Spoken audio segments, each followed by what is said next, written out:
dermatología veterinaria, aprender a diferenciar o a tener esos criterios diagnósticos al momento de la consulta es muy importante para poder guiar las herramientas que vamos a utilizar, porque pues también existen estas pruebas por lo menos de hipersensibilidades, por ejemplo pruebas de alergia, en las cuales pues no vamos a tocar aquí porque esto es diagnóstico de laboratorio, es decir, las pruebas que se hacen dentro de un laboratorio, por eso pues no las incluimos acá.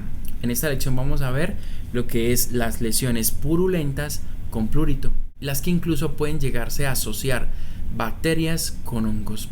Por eso es muy importante la citología al inicio de ese diagnóstico, porque nosotros vamos a poder evidenciar tanto crecimiento de hongos allí en esa lesión como bacterias, ya sea cocoide o bacilar.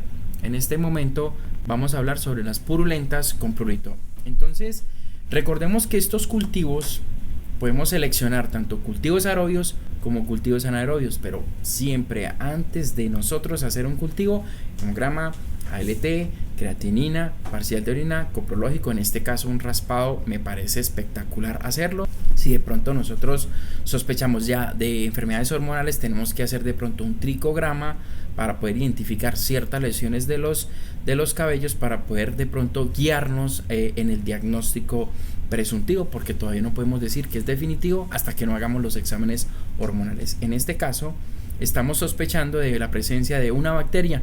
¿Por qué? Porque estas lesiones purulentas, la mayoría de veces, por no decir siempre, están implicadas las bacterias. Súper importante cuando nosotros hagamos esa tinción de Gram o una tinción de Schema Color, pues saber que estamos viendo un bacilo o un cocobacilo o un coco, y también estructuras fúngicas, es decir, levaduras. Importantísimo para nosotros poder inclinar ese diagnóstico. Entonces tenemos acá selección de un cultivo aerobio. ¿Por qué? Porque visualmente estamos viendo de que hay una pus, es decir, la bacteria está requiriendo de oxígeno para crecer ahí mismo. Por eso tendría que ser un cultivo aerobio. Citología que no puede pasar de moda, incluso es el primer tamizaje súper importante para un cultivo de estos. No puedo aplicarle cremas, no puedo aplicarle antibióticos el día anterior, porque es muy probable que el siguiente día pues no hayan poblaciones bacterianas, y las que hayan de pronto no vayan a ser viables, entonces me va a dar el cultivo negativo, debo suspender el antibiótico. Perfil dermatológico, ¿por qué?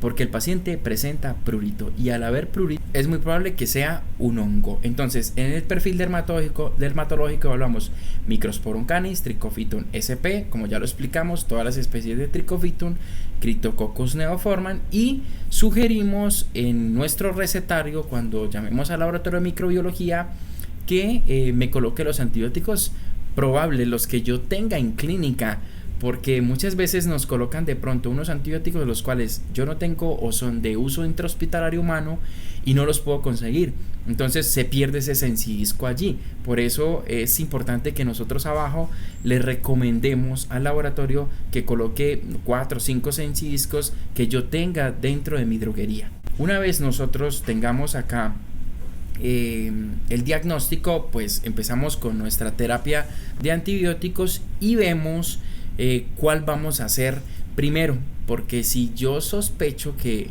donde hay más colonias, donde en la citología yo vi una población gigante de bacilos, por ejemplo, mi terapia va a empezar es contra la bacteria, no contra el hongo todavía. ¿Por qué? Porque algunos antibióticos con algunos antifúngicos pueden comportarse como antagonistas, entonces me pueden inhibir el uno al otro.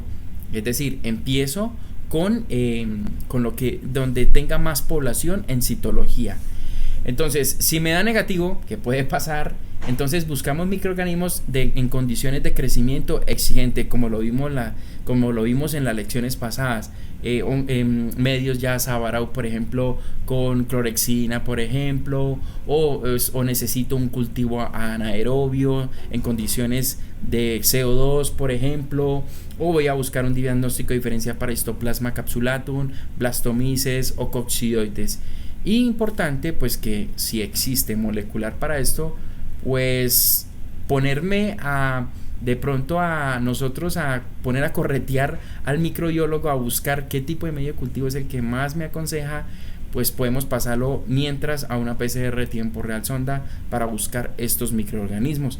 En caso de que pues el presupuesto no alcance, nosotros entonces haríamos el cultivo en otras condiciones.